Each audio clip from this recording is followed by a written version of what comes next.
Assalamualaikum warahmatullahi wabarakatuh. Perkenalkan, nama saya Thoriqul Firdaus Al-Khairi, NIM 2301050092, kelas 4D. Saya dari Universitas UIN Mataram, Fakultas Tarbiyah dan Keguruan, Program Studi Tadris IPS Ekonomi. Baiklah, pada kesempatan kali ini, tujuan saya membuat video ini untuk memenuhi tugas ujian akhir semester mata kuliah Media Pembelajaran Ilmu Pengetahuan Sosial. Baiklah, untuk pembahasan kali ini saya akan membahas dengan yang bertema tentang bencana alam yang ditujukan pada kelas 5 SD. Untuk pembahasan yang pertama yaitu ada pengertian bencana alam. Bencana alam dalam bahasa Inggris natural disaster atau adalah suatu peristiwa yang sangat merugikan terhadap masyarakat. Bencana alam dapat mengakibatkan hilangnya nyawa atau kerusakan harta benda dan biasanya mengakibatkan kerugian ekonomi.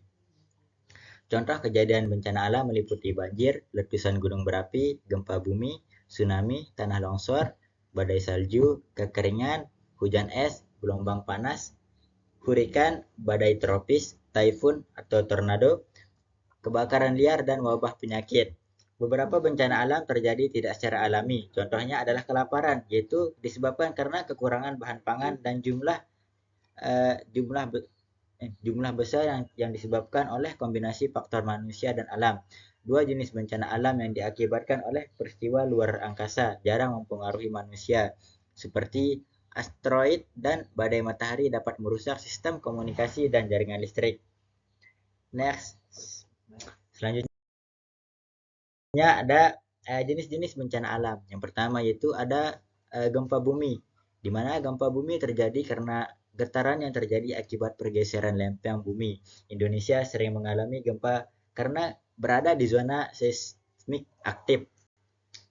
Yang kedua ada tsunami, gelombang laut besar yang disebabkan oleh gempa bumi di bawah laut atau letusan gunung berapi di dasar laut. Yang selanjutnya ada gunung meletus. Letusan gunung berapi menyebabkan aliran lava, abu vulkanik, dan awan panas. Yang keempat ada banjir, terjadi akibat curah hujan yang sangat tinggi yang melebihi daya serap tanah atau kapasitas sungai.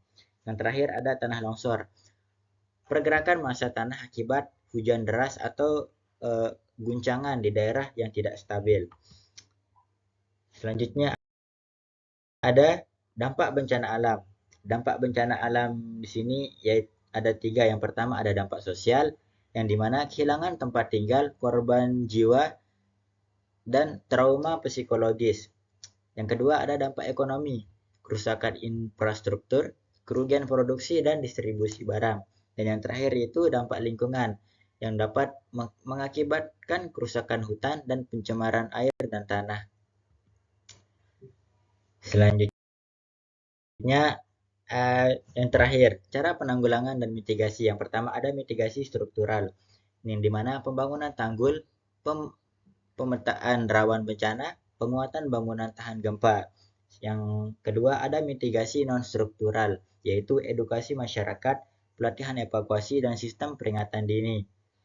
Yang ketiga ada peran pemerintah, Badan Nasional Penanggulangan Bencana, dan yang kerjasama dengan internasional. Selanjutnya, yang terakhir ada peran masyarakat, kesiapsiagaan atau partisipasi dalam simulasi bencana. Jadi kesimpulannya adalah bencana alam adalah kejadian alam yang dapat menimbulkan kerusakan besar jika tidak diantisipasi dengan baik. Indonesia sebagai negara yang rawan bencana harus memiliki sistem mitigasi yang kuat dan kesadaran masyarakat yang tinggi untuk mengurangi risiko bencana. Mungkin hanya